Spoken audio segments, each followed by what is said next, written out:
je vous assure que je ne l'ai pas cassé, Annabelle, je suis ravie de vous recevoir. Je suis désolée, il n'est pas cassé. Hein. Non, il n'est pas cassé. Regardez. Et justement, vous avez fait quelque chose de presque historique, parce que dans les musées, on retrouve des instruments avec souvent le pavillon cassé. Parce que la forme fait que... Mais j'ai fait exprès, en fait. Voilà, c'était vraiment pour parler de ces instruments anciens, parce que là, vous avez apporté effectivement des instruments que vous savez... que vous pratiquez, que vous aimez, vous êtes passionné par les musiques anciennes du Moyen-Âge et de la Renaissance. Pas n'importe quels instruments. C'est ça. Non, plutôt les instruments avant. Donc là, sur cette table, vous voyez deux familles d'instruments. Donc la famille plutôt des hauts instruments. Donc là, c'est les ancêtres des hautbois. Vous voyez, il y a des pavillons en bas. Donc ça produit un son très fort. C'est pour ça qu'on appelle ça hauts instruments. Et ensuite, la famille des bas instruments, donc des instruments plus doux. La famille des flûtes à bec. Voilà, ce sont des flûtes à bec. Alors on connaît la flûte à bec en plastique. Oui, à l'école. Qu'on étudiait à l'époque à l'école, qui a traumatisé des générations d'élèves. Mais non, c'est un instrument formidable avec un univers magnifique et surtout un instrument qui était extrêmement populaire au XVIe siècle. C'était le roi des instruments. Alors vous nous faites une petite démonstration quand même de quelques-uns de ces instruments dans quelques instants. Mais je voudrais vous présenter. Vous êtes donc musicienne. Vous avez créé un ensemble avec 5 musiciens, Into the Winds, qui a été fondé en 2017. 2 albums. Le premier c'était Le Parfait Dansé. Voilà, le parfait, c'est une écriture à l'ancienne. Et le second, c'est le dernier, c'est le Grand Embrassement. Voilà, c'est celui-ci. Pour les deux, vous avez eu des diapasons. Alors, diapason d'or pour le dernier, pour celui-ci, voilà. Et 5 diapasons pour le premier. Diapason, vous pouvez nous rappeler ce que c'est ? Diapason, c'est une récompense qui fait partie du magazine musical, musicologique, voilà, Diapason. Et voilà, c'est une reconnaissance importante voilà, pour les musiciens. Et ça permet de faire des enregistrements ensuite, c'est ça ? Pas forcément, c'est surtout une récompense, une reconnaissance. Après, c'est sûr que ça donne de la valeur au projet, de la visibilité. Voilà, donc le premier disque, donc le Parfait Dansé, c'est un disque autour des danses, de l'histoire de la danse entre le XIIIe siècle et le XVIe siècle. Donc le Parfait Dansé, c'est extrait d'un traité de danse italien. Alors comme je suis sûre que tous ceux qui nous regardent, et moi la première, on ne connaît pas forcément ce répertoire musical ancien, Moyen-Âge, Renaissance, on va écouter quelques notes quand même de l'ensemble Into the Winds qui joue là les hautbois. Écoutez.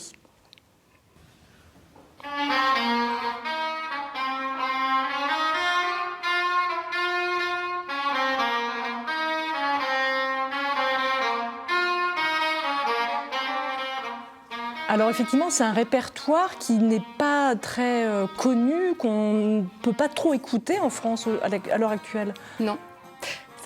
C'est un répertoire et ce sont des instruments aussi assez rares. Et c'est ça aussi qui nous caractérise. Oui, voilà, qui nous motive. Caractérise et surtout qui nous motive voilà, à transmettre ces instruments et ces répertoires qui sont magnifiques et qui méritent vraiment d'être connus. Surtout qu'on imagine toujours que ces musiques ont besoin, qu'on a besoin d'avoir beaucoup de connaissances ou de culture pour comprendre ces musiques. Et en fait, pas forcément, parce que c'est des musiques qui ont beaucoup de groove, d'élan, d'énergie. Qui sont entraînantes. Qui sont très entraînantes. Le répertoire au Moyen-Âge et à la Renaissance, c'est surtout basé autour des formes que sont les danses et les chansons. Donc c'est quand même des formes très populaires qui sont communes à toutes les cultures, toutes les civilisations, depuis la nuit des temps. Alors là, vous avez évoqué les hautbois. Qu'est-ce qu'il y a d'autre comme instruments ? Alors les flûtes aussi, ou les ancêtres flûtes au bois. Alors dans l'ensemble, il y a aussi des cuivres anciens. Au XVe siècle, le mélange donc, des hautbois qui ont un son un peu plus nasal et des cuivres qui ont un son un peu plus chaud. C'est un mélange qui existait beaucoup. Alors on le voit beaucoup, je ne sais pas si vous les avez là, on le voit dans les iconographies souvent. Parce que le travail en fait, de la musique ancienne, c'est surtout ça, c'est d'aller on a des témoignages partiels. Il ne faut pas oublier que la musique, c'est un patrimoine immatériel. Donc, on a des sources qui sont toujours partielles. Donc, on essaie toujours de compléter les sources qu'on a, donc qui sont souvent les partitions, pour essayer d'imaginer comment les musiques étaient jouées et interprétées, comment les instruments sonnaient.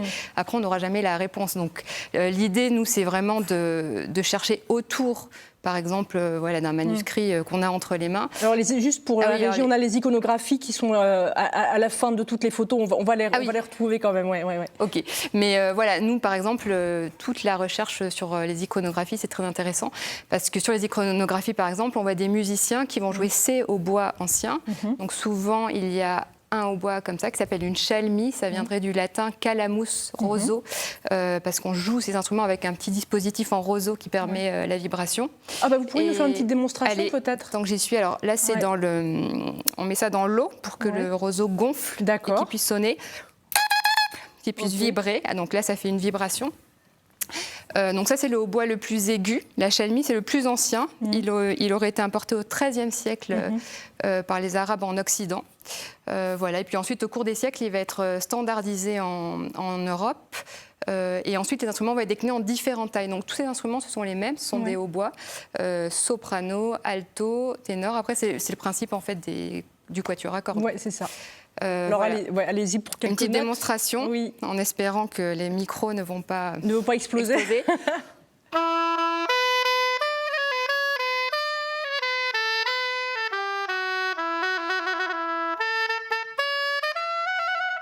Alors ça a l'air hyper simple quand on vous entend, mais pour faire sortir un son comme ça, c'est quand même des années de travail.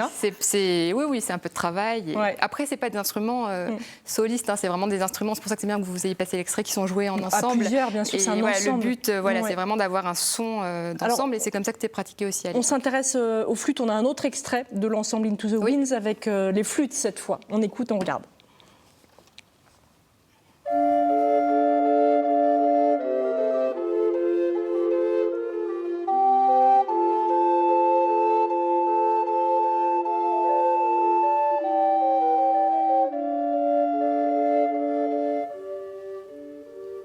Et je veux bien que vous fassiez une petite démonstration avec une flûte à bec.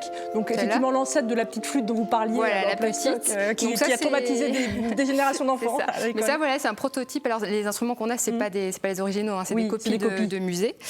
Voilà, c'est un instrument du XVIe siècle, donc petite flûte, donc aiguë.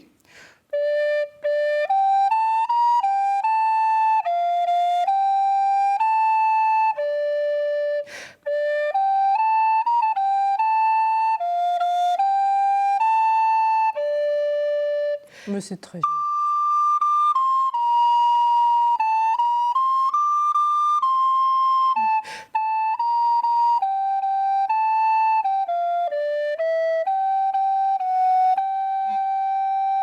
Mais c'est très joli. Comment est-ce que vous avez appris, comment vous êtes rentré dans cet univers des instruments anciens comme ça? Alors, un peu par hasard, moi j'ai commencé la flûte à bec dans une petite école de musique du Lot-et-Garonne d'ailleurs, à Villeneuve-sur-Lot. Et voilà, c'est un instrument qui m'a parlé. J'ai surtout, après, la vie c'est aussi souvent des histoires de rencontres. J'ai eu d'excellents professeurs. C'était une école de musique qui avait qui proposait beaucoup de projets, notamment beaucoup de projets d'ensemble. Et moi, ce qui me plaisait énormément, c'était vraiment le jeu en ensemble, en collectif. Voilà, donc c'est comme ça que j'ai vraiment accroché. Ensuite, je suis rentrée dans des départements de musique ancienne. Qui est aujourd'hui dans les conservatoires, en France, en Europe. Et là, on découvre tout un univers. On n'est plus juste autour de l'instrument, on découvre tout l'univers. Donc souvent, la musique ancienne dans les conservatoires, c'est la musique médiévale, la musique Renaissance, la musique baroque. Alors plutôt la musique baroque et aussi, quand c'est possible, Renaissance médiévale. Et un univers, des univers même que vous faites connaître aujourd'hui avec l'ensemble, encore une fois, Into the Winds, mais aussi au conservatoire. On en reparle dans quelques instants, parce que vous restez avec nous. On va parler de ce que vous faites au conservatoire avec les plus jeunes pour leur apprendre tout cet univers. On va aussi parler d'autres choses dont vous êtes formidables. On va parler notamment d'innovation avec Alex qui nous rejoint.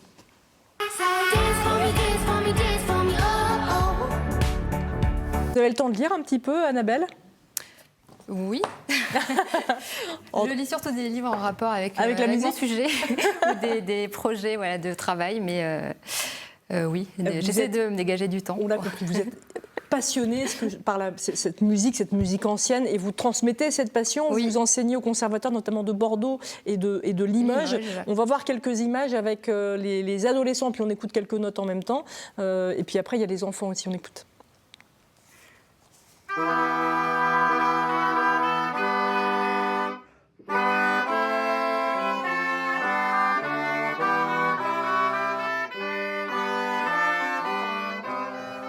là c'est les ados, on va voir quelques images adultes, aussi jeunes adultes. Oui, et on va voir. Ah oui, là c'est les adultes. Ah, oui, j'ai pas de lunettes, il me faut des lunettes. Et puis on va voir quelques images aussi d'enfants plus petits. Comment est-ce qu'on transmet? Parce que je sais pas, c'est un hasard. Comment on choisit de jouer de hautbois ou de hautbois ancien en plus? Alors souvent, donc les personnes, les jeunes adultes qui arrivent, souvent c'est des personnes qui sont rentrées dans l'univers par un moyen ou un autre. Donc bon, ils arrivent avec une vraie demande. Après les enfants, donc tout petits, là comme on voit, donc ils jouent vraiment des instruments très anciens. Ça c'est extrêmement rare. C'est peut-être unique au monde des enfants aussi petits qui jouent des instruments comme ça. Donc ça c'est à Limoges, ça. Ah, de Limoges, des petites filles, voilà, qui apprennent. Et c'est un hasard quand même que. Et alors souvent c'est un hasard parce qu'on fait des présentations d'instruments. C'est vrai que les enfants, contrairement aux adultes, n'ont pas du tout d'a priori. Ils sont beaucoup plus ouverts. Et ils sont touchés par un son. Et ça arrive que des parents me disent mon enfant veut faire cet instrument, je ne sais pas comment ça s'appelle, mais il veut surtout faire quand il n'y a plus de place pour le piano qui est très demandé ou la guitare. Voilà, donc ils explorent un peu les autres instruments et souvent ils ont des coups de cœur en fait pour le son. Et c'est vrai que les instruments anciens, c'est ça qui est très beau. Et moi, c'est aussi ça qui me passionne, c'est vraiment le son de ces instruments qui est très différent des instruments modernes parce que c'est des instruments qui ne sont pas homogènes en fait dans le son. Dans le son, et c'est ça qui est intéressant. Donc il faut écouter. C'est ça qui leur donne du caractère, c'est ça. Il faut les apprivoiser. Et pour les apprivoiser, vous pouvez profiter d'un stage notamment que vous proposez, stage musique de la Renaissance. Ce sera du 26 au 31 juillet. Et ce sera où? Exactement. C'est à Saint-Martin-de-Jussac, donc c'est pas loin de Limoges, c'est en Limousin, c'est au cœur de la campagne. C'est un très bel endroit. Et surtout, c'est un stage de musique de la Renaissance consacré à la pratique des instruments avant anciens. Donc c'est vraiment pour accueillir les personnes qui pratiquent quand même déjà ces instruments, mais aussi ceux qui veulent les curieux. Voilà. Donc soyez curieux et ouvrez-vous. Et surtout se plonger dans l'univers de la Renaissance. Parce que moi j'ai découvert et je trouve ça magnifique, toutes ces sonorités qu'on n'a effectivement pas trop l'habitude d'entendre. Merci beaucoup encore une fois d'être venue ce matin, Annabelle. On va terminer avec Karine qui va nous proposer une petite dégustation et qui va nous parler surtout de l'asperge. C'est le moment.